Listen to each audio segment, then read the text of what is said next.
Jin alamun kamar za a shigo ɗakin yasa na tsirawa ƙofar ɗakin idanu. Mariya ce ta shigo ɗakin bakinta ɗauke da sallama. Ta durƙusa tare da yin gaisuwa. Ta ce da ni ranki shi daɗe kina da baƙuwa. Jikina a sanyaye na ce mata wace ce. Jim ta ɗanyi kafin ta ce da ni. Wannan matar ce mai ƙiba wadda kika ce kada mu sake buɗe mata ƙofa. Na ce da su yanzu ma kada ku buɗe mata.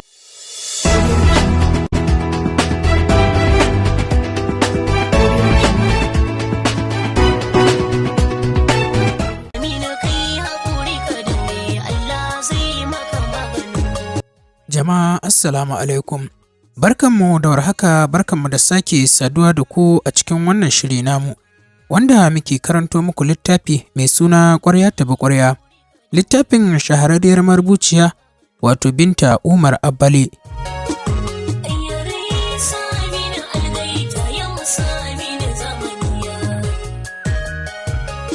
Ni ne mai karanto muku Saminu Suleiman wanda ake kira da Saminu Algaita. Idan ba ku manta ba na tsaya ne inda nake ba ku labarin za mu tafi tare da ke za ki raka ni. Jin wannan magana ya sa ta ji sanyi a cikin ranta, ta ji daɗi sosai da ya zaɓe ta a matsayin wadda za ta raka shi su yi tafiya tare. Ta ji daɗi da ya zaɓe ta a matsayin wadda za ta raka shi tafiya mai muhimmanci, domin ko banza ta san ta fi Sumayya a gurinsa. Kwantar da hankalinta ta yi sosai ta bashi dukkanin kulawar da yake bukata. To daga nan ne muka tsaya, yanzu kuma insha Allahu za mu ci gaba.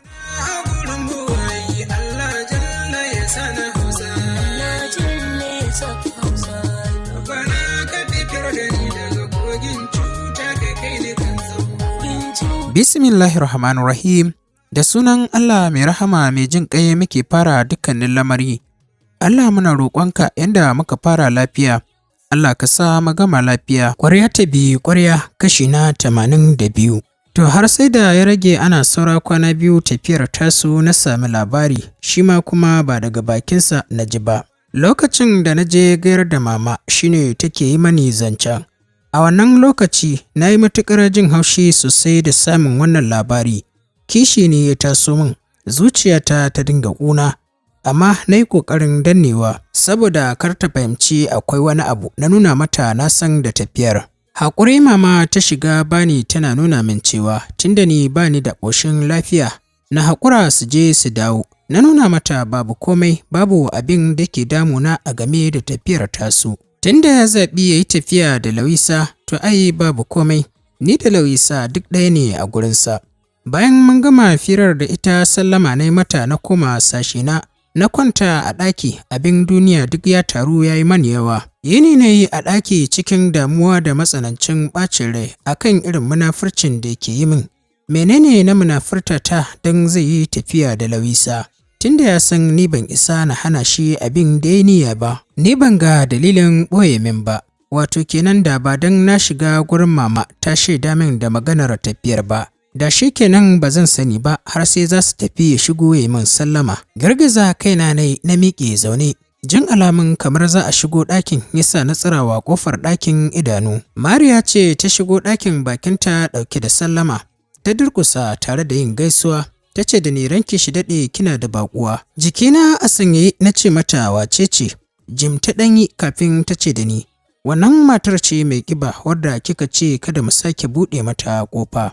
Na ce da su yanzu ma kada ku buɗe mata, ku rabu da ita idan ta gaji za ta yi tafiyarta. Mariya ta ce to ranki shi daɗe, an gama. Mariya ta juya tare da fita daga ɗakin. Ni kuma na miƙe tare da tsayawa a bakin windo ina mamakin abin da ya sake kawo Lauratu gurina.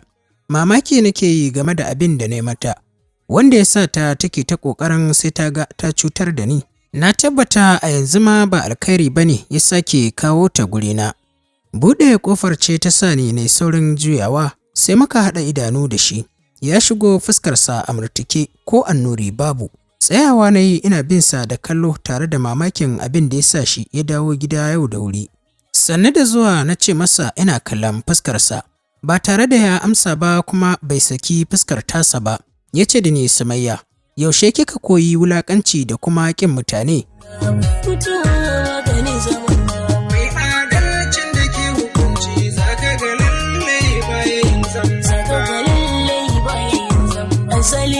Na ce masa ban fahimci maganar taka ba. Ya ce da ni anti Lauratu ta zo duba ki amma kuma kin ƙi buɗe mata ƙofa ta shigo. Haka ne ko ba haka ba? Shiru na masa na nemi guri na zauna domin na maida numfashina.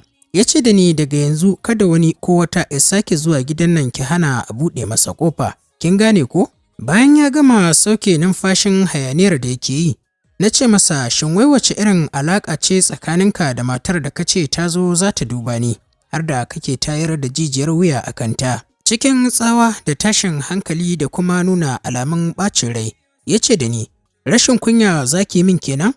Sassautawa na yi tare da ce masa, ka yi haƙuri, ba rashin kunya zan yi maka ba, na tambaye ka ne.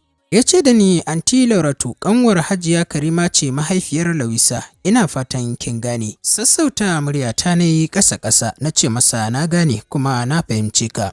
Amma ni ina ganin ba ni da wata alaƙa da ita wadda ta wuce ta musulunci, don haka ban ga dalilin da za ta dinga wanko ƙafa ba, tana zuwa inda nake. Cikin mamaki ya ce, kina nufin tana zuwa kina hana ta shigowa?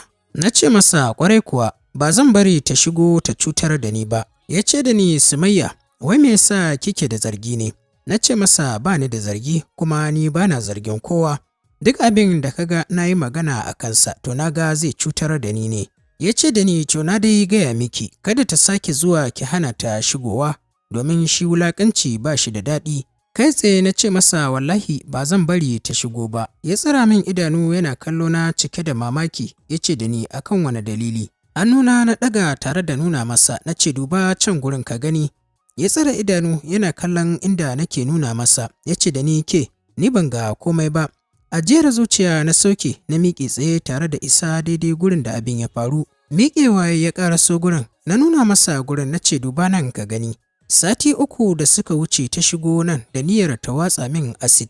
A ranar Allah ne ya kiyaye ni daga sharrin da ta shigo min da shi har ɗaki. Kai tsaye ta shigo ɗakina da niyyar ta aiwatar min da wannan al'amari. Cike da tsantsara mamaki yake kallon gurin yadda gurin ya baƙi ya duhu. Kai tsaye ya fahimci cewa asid ne aka shigo da shi kuma asid ɗin mai mugun ƙarfin gaske ne. Kallo na ya cike da mamaki ya ce da ni, Sumayya, me yasa baki faɗa min ba? Dan taɓe bakina ne na ce masa baka da lokaci na ai tunda kai ma neman lafiya ta kake. Hannu ya ɗaga min rai a ɓace ce da ni dakata. Bakar magana za ki faɗa min? Girgiza kaina ne na ja bakina na masa shiru. Ya ce saboda tsabar rashin hankali. Kina fuskantar irin wannan matsalar amma ki ja bakinki ki shiru? Me amfanin hakan? Muryata na rawa na ce wai don Allah har yaushe ne za ka zauna da ni? Ka bani kulawar da zan faɗa maka abin da yake faruwa. Na fi kowa sanin halinka za ka iya cewa ƙarya ne, shi yasa ne maka shiru. Murmushin takaici yayi kafin ya ci gaba da cewa ai sai ki ci gaba da yin shiru. Kina ci gaba da cutar kanki. Duk ranar da suka sami galaba a kanki to kada ki kuka da kowa, ki kuka da kanki. Na ce insha Allahu duk wanda yake nema na da sharri to sharrinsa sai ya koma kansa.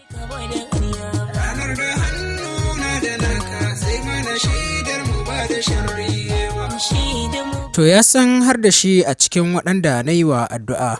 Wannan dalilin ne sa shi ya ja bakinsa ya shiru tare da nufar hanyar banɗaki. Ya wuce yana mamakin abin da yake faruwa. Hakika ya zamar masa wajibi kafin ya tafi. Sai ya ƙara tsaurara matakan tsaro a sashin nata domin gudun abin da ka iya zuwa ya dawo. Al'amarin ya yi matuƙar firgita shi sosai ba kaɗan ba. Ɗakin na bar masa na koma falo na zauna. Bayan ya fito daga wanka ya fito cikin jallabiya mai ruwan madara. Kallonsa na yi na ɗauke kaina ya ce da ni, ki yi haƙuri ki zo ki bani abin da zan ci. Sanyi na ji a cikin zuciyata ganin yadda yake yi min magana. Miƙewa na yi na nufi gurin cin abincin ya biyo bayana. Kujera ya gyara ya zauna jiki a sanye yana bi na da kallo. Ni kam na kasa sakin fuskata saboda ɓacin ran abin da ya aikata min. Ya jikin naki, ina fatan bebi na ya wuni lafiya. Share shi ne ba tare da na bashi amsa ba na tura masa plate ɗin abincin a gabansa. Sumayya, na ɗaga idanu na kalle shi. Zauna, ina so zan yi magana da ke. Yanda ya maganar cikin tsare gida ya sa na zauna. Shiru ne ina sauraron sa domin na ji abin da zai ci. Ya ce da ni, Sumayya, ina so zan je Amerika taro irin namu na likitoci. ina so ki kula da kanki, wannan abin da yake faruwa da ke ya matuƙar bani tsoro. Sumayya, al'amarin ya matuƙar razana ne fiye da tunaninki. Ina mai ƙara baki umarni da kada ki sake yin shiru akan mummunan abu. Insha Allahu zan kawo matakan tsaro domin su saka ido a gurin. Sannan ita kuma Lauratu dole ne na ɗauki mataki a kanta. Za ta faɗa min dalilin da yasa take bibiyar ki da mugun abu. Na ce da shi don Allah ka yi haƙuri ka bar maganar. Ni wallahi ba na son tashin hankali. Na san ba komai bane yasa suke bibiya ta da wannan mugun abu. Saboda abin da ya faru ne. Tunda kai ka fi ƙarfinsu to ni bari su huce a kaina. Amma ni ɗin ma insha Allahu sharrinsu sai ya koma kansu. Ya ce da ni, Sumayya, wallahi ba zan bar wannan al'amarin ba. Sai na ɗauki mataki akan duk wanda yake ƙoƙarin taɓa lafiyarki. Na ce masa ni dai don Allah ka bar maganar nan. Tunda na ce Allah magana ta ƙare. Ba na so ta dalili na a sake samun wata matsala. Insha Allahu sharrin da suke nema na da shi sai ya koma kansu. Cokalin da yake hannunsa ya ajiye, ya ɗauki wayarsa yana dubawa. Na ce masa ya kuma na ga ka ajiye cokalin. Girgiza kansa ya ce ba zan iya cin wani abu ba. Na ce masa wannan dalilin ne fa yasa na shiru da bakina na ƙi na faɗa maka saboda na san baka ɗaukar abu da sauƙi. Gashi yanzu kana cin abinci ka haƙura da cin abincin ka ajiye.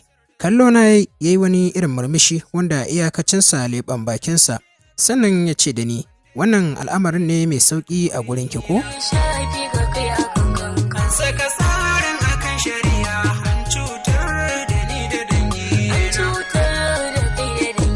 Kai na girgiza masa na ce masa a'a ba haka nake nufi ba.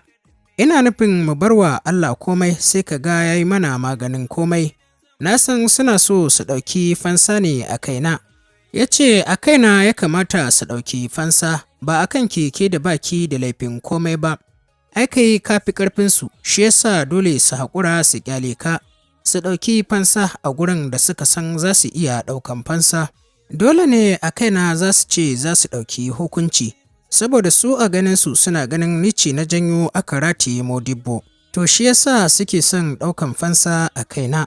Tsaki ya ja ya ce ba su da hankali dukansu. Kin san Allah Sumayya, duk wacce ta yi miki lahani, ba zan taɓa ƙyale ta ba, ko da kuwa da Hajiya Karima a cikinsu, to wallahi sai na ɗauki mataki a kansu. Na ce masa na ji kuma na gode sosai da ƙoƙarinka a kaina.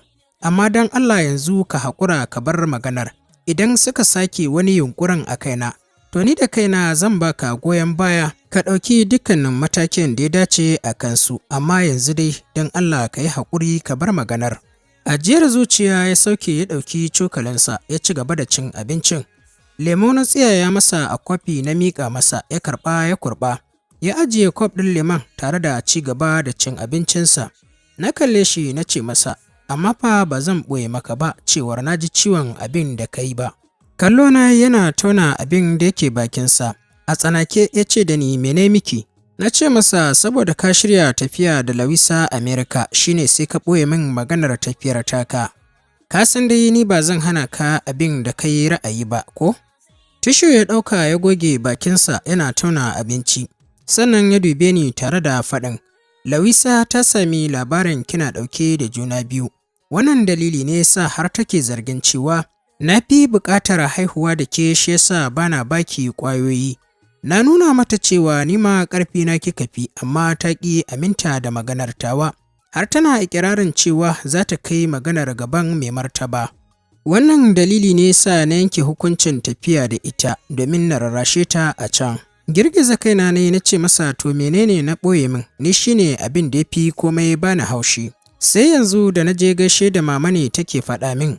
A lokacin nuna mata na san da maganar, don Allah ka daina irin wannan, babu daɗi. Ya ce da ni to shikenan, tunda kin ɗauki hakan da wata manufa, Allah ya baki haƙuri. Na ce ai dole ne na zargi wani abu tunda na ga kamar kana ɓoye min. Hannu ya ɗaga min tare da faɗin maganar ta isa haka tunda kin san dai baki isa na ji tsoron ki ba ko? Kallonsa ne ya ci gaba da cewa ni bana munafurci kamar yanda kike zato.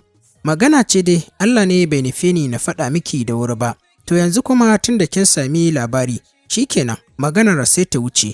To bari mu miƙa saƙon godiya da fatan alkhairi ga ma'abota sauraron wannan shiri namu, mu kuma miƙa godiya da fatan alkhairi ga gwanayenmu na sauraron littafi, waɗanda suka yi mana kwamen a farko-farko tun daga na 1 har zuwa na 5. Fatima Abdullah ke da kwamen na 1 a cikin littafin Ƙwarya tabi Ƙwarya kashi na 81. Muna miƙa godiya da fatan alkhairi a gare ki. Aisha Badaru ke da kwamen na 2 a cikin littafin Ƙwarya tabi Ƙwarya kashi na 81. Muna miƙa godiya da fatan alkhairi a gare ki. Sai kuma Aisha ita ke da kwamen na 3 a cikin littafin Ƙwarya tabi Ƙwarya kashi na 81. Muna miƙa godiya da fatan alkhairi a gare ki. Fatima Habib ke da kwamen na 4 a cikin littafin Ƙwarya tabi Ƙwarya kashi na 81. Muna miƙa godiya da fatan alkhairi a gare ki. Asama'u daga Riyadh ke da kwamen na 5 a cikin littafin Ƙwarya tabi Ƙwarya kashi na 81. Muna miƙa godiya da fatan alkhairi a gare ki. Muna kuma miƙa godiya da fatan alkhairi ga waɗanda suka yi mana kwamen tun daga na 6 har zuwa ƙarshen kwamen, da ma waɗanda ba su sami damar yi mana kwamen ɗin ba, da wanda suke mana liking da sharing. Ku ci gaba da kasancewa da Algaita Media. Muna kuma ƙara tallata muku sabuwar tasharmu mai suna farin ciki Hausa Novel. Da fatan za ku danna mana subscribe, ku taɓa ƙararrawar sanarwa domin ci gaba da samun shirye-shiryenmu a kan lokaci.